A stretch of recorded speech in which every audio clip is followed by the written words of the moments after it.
What's good, everyone? It's your boy Dak908, aka the Dig Dug himself, and RoboFiends. I got a real nice one for you today. So this is a particular build that I've been using personally a lot, and normally I tend to make other builds. Like I did a basic build, and then I usually do reverse joint, like a standard reverse joint, standard heavy, standard blah blah, whatever. I'm just gonna make builds as I see fit.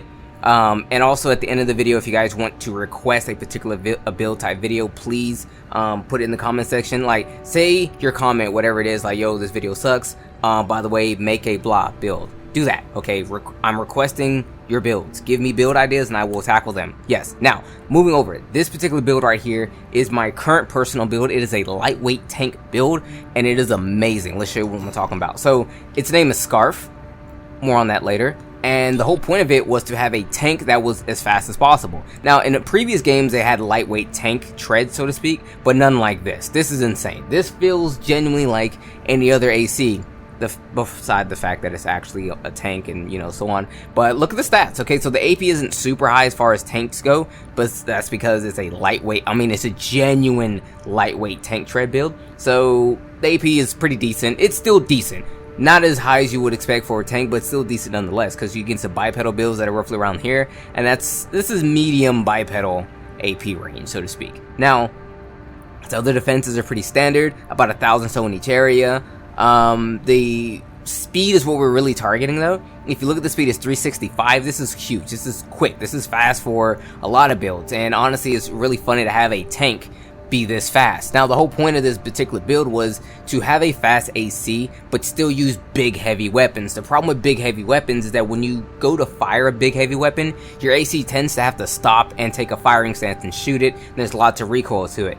Tanks and quads do not have this kind of issue, and that's why I was like, you know what, if I can get a lightweight tank build to use heavy weaponry with no recoil like penalties, that'd be insane. That's kind of what I went with here. So outside of all what you see here, it's quick. It has quick boost speed, quick boost energy consumption, and the reload time. Now, mind you, I wish I had more quick boost distance. The thing is, though, that's tied to the booster of the AC, and the thing is, with tanks, they have custom built-in boosters in the legs, and you absolutely cannot change that. There's nothing you can do. It's just, them's the breaks. I would have chose a different boost if I could, but you can't. Nevertheless, this is kind of what it's sitting at right here. The thing to take note for this particular build, though, is it's kind of high on the EN load. That's because we're using a pretty funny weapon, and that funny weapon is the Nebula. Now, eagle-eyed viewers who remember the AC history would recall that this is a Kurosawa, at least from the 5th generation of AC. I can't remember what it was called in the previous games, the previous games, but I know for a fact it was called the Kurosawa, and I'm pretty sure in Verdict Day there were two. There was a small one and a big one. Not important. What is important, we're running it here, and also we're gonna run a GAT on the side too. Gotta love you a GAT. The GAT is obviously for begins with the C, consistent fire rates. You know, you put bullets down range. If anything, is used to pepper them down so that way the stagger gets built up and stays at a consistent clip, and also to throw bullets down range to kind of make them move around. Same with what we're sitting on the back here. The back, we're looking at some vertical missiles and a grenade launcher. Beautiful thing, Songbird. So, without further ado, let's take a look at what it is. So the Nebula is actually pretty powerful. Now, if you compare it to the other plasma rifle, the VVC 760 PR, you can look and be like, dang, Dak, I don't know, this one looks better. And if you're looking in the, you know, like the quick goals, maybe, sure. Its attack power, its impact, cumulative impact, and blast radius are all a little bit bigger. Now, that's not why you run a plasma rifle. You run a plasma rifle for the tiers underneath that. You're charging this weapon, okay?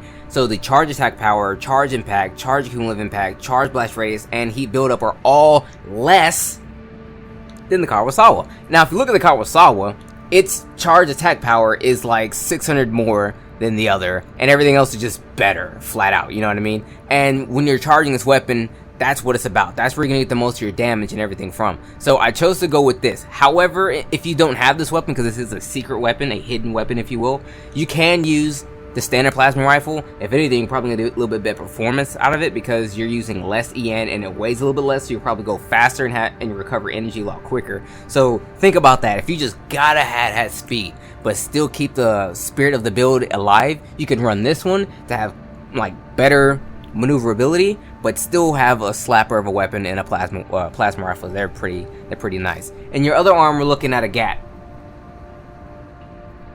Need I say more? It's just a gat. Now, over to the actual things that truly matter, these legs. Now, usually I start with the legs first, but I kind of want to get the arms out the way because they were pretty important as well. So these legs, they're, if I'm not mistaken, the only of its kind, so there's nothing really to compare it to. I guess you can compare it to its big brother, but as you can see, the only thing that's blue that means that's good compared to the light guy is the fact that anything that's defensive related. So anything that's for the most part defensive, it just has it. It's just better. Yeah. Oh, also the quick boost jet duration is actually a little bit better too, so that kind of sucks. But whatever. Nevertheless, it's just big and bulky. It weighs 1 trillion pounds, and then like it's just not great. So what we're gonna look at here is that its thrust, its upward thrust, is actually pretty solid compared again to the big boy. This allows you to jump and such, and tanks don't jump, so the best jumping we can get is gonna be great. So that's cool. The reload time is actually quite nice. The reload time being how fast your thing comes back after you boost and allow it to boost again, you know, or quick boost again. So that's quite good to actually have. Other than that, the only other things you really need to pay close attention to is, I don't know, maybe assault boost. You're probably gonna get a little bit more assault boost out of the fat tank because its built-in boost is just a little bit better when it comes to like continuous boosting. But other than that, no, this thing is great, dude. It's amazing. Even the low limit is still super high. So yeah, I genuinely think this is a great part.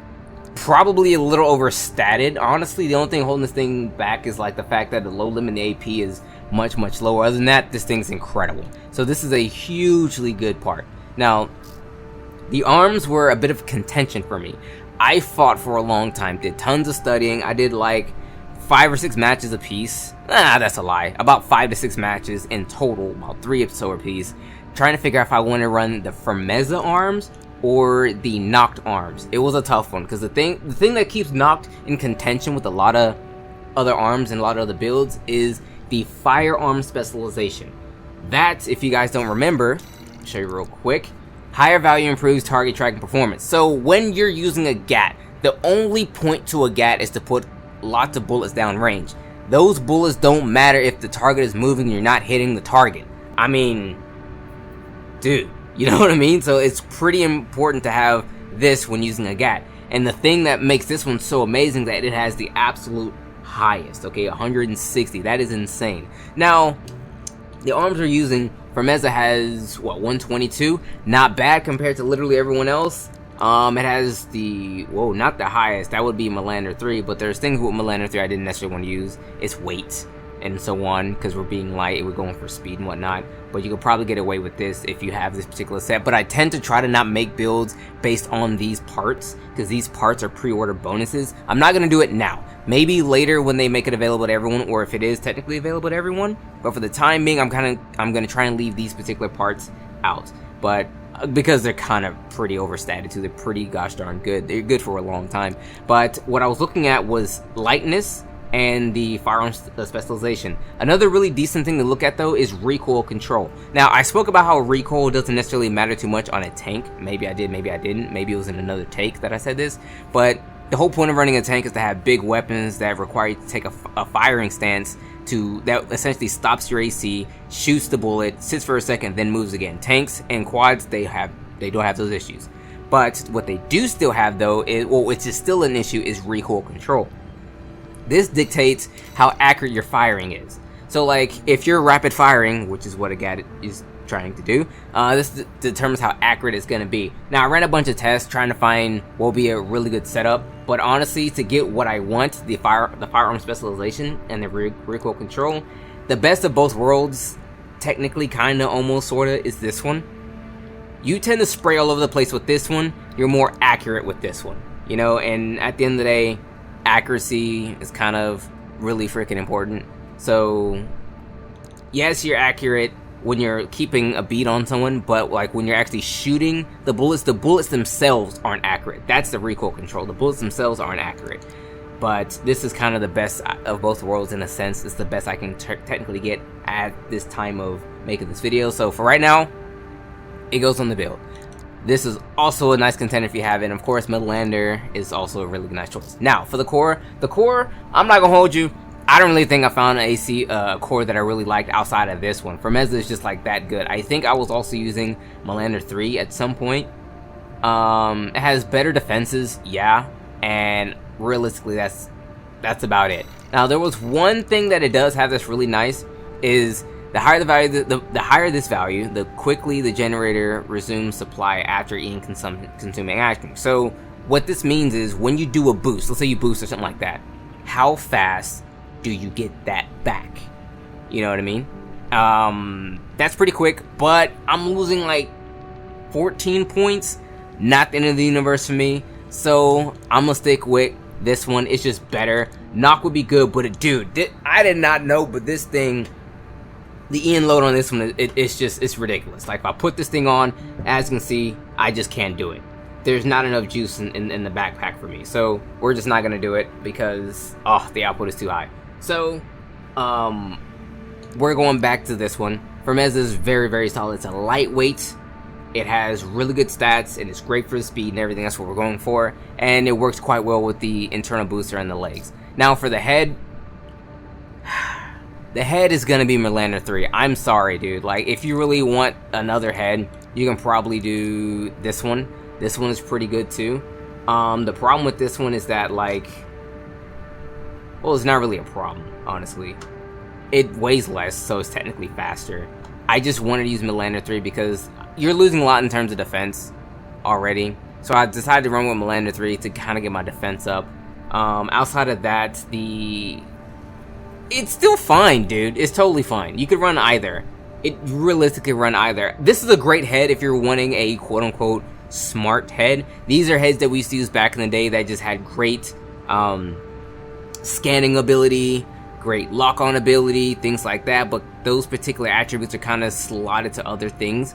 But this is the smartest one that I can find currently as it stands right now. So I mean, it's still great. I mean, the stats that make it a better smart head is slightly better than Midlander 3. So if you do have Midlander 3, I would run it. It's what I'm currently running in my own personal build, and since this is a build for everyone, you can technically swap out Midlander 3 and put on this one.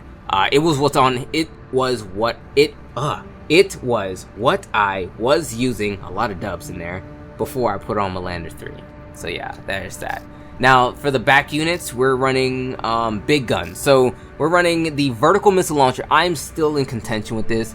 I want to swap this one out, maybe for something different. This one is an 8 cell, meaning it has 8 missiles, like you can see it on the side there. There's 4 on top, 4 on the bottom. It is great. I love vertical missiles, especially when you're fighting targets that are like that's above you, who kind of like are quite annoying. And since tanks can't necessarily get into the sky and be in the sky very well, a vertical missile is great for that. But the problem I have with this though is it has a lot of issues when like locking on, and that's more so due to the FCS. I can find it. This FCS, this one took a minute. I was using this FCS. This one, the only difference between this FCS and this one is the fact that the missile lock correction at the very top allows you to lock onto a target quicker, whereas this one is a little bit slower. The bottom number, the multi-lock, is the same thing, but allows the multi-lock function to happen quicker. So I kind of went with this one to kind of save space in terms of like actual raw combat, because medium to close range combat is where most of your combat's going to be at, and I was compensating for the plasma rifle and the GAT.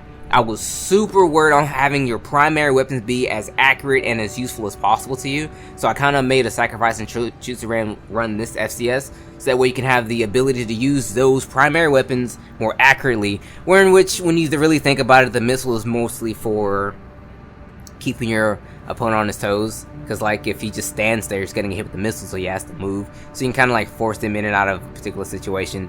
But in this case, the vertical missiles are great for when you're trying to like knock things out the sky. But dude, it's like not super slow. I can't fix it now because there's no FCS that even like makes everything that I want happen, but you could definitely tell the difference. It's not huge, but you can tell, you like, oh yeah, it's that half second, bro, that little like usually missile lock is like instantaneous, but this is it's a mite slower.